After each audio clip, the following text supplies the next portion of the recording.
ma wallagani akajette romiyani naradu mamboranani akajette romiyani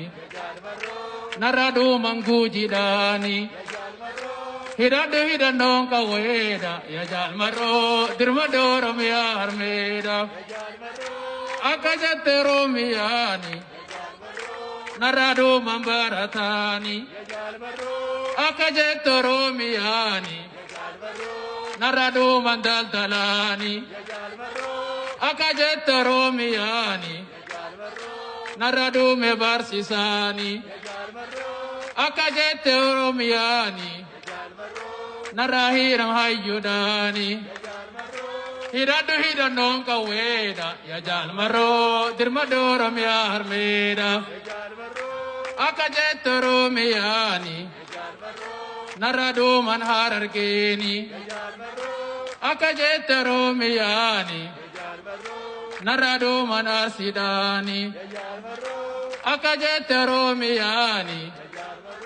naradu mankarayudani hiradu hidanong kaweda ya jalmaro dirmadoram ya harmeda akajette romiyani naradu mambaledani akajette romiyani naradu maniludani akajette romiyani naradu mandiredani hiradu hidanong kaweda ya ጊቤን ኑራ ቡርቃ ኤሌክትሪክን ኢትዮጵያ ዳብገው ገበርሳን አቺ ያኤቱ ኡመታ አማራ ቢሻኑ ሲሳ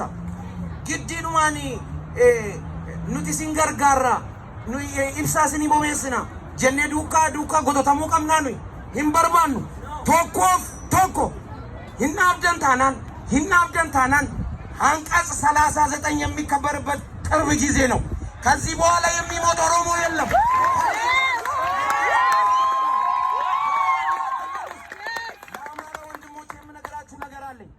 የኦሮሞና የአማራ ድንበር ከዛሬ ጀምሮ በአጫሉ ደም በቀይ መስመር ይታጠራል። ነቲ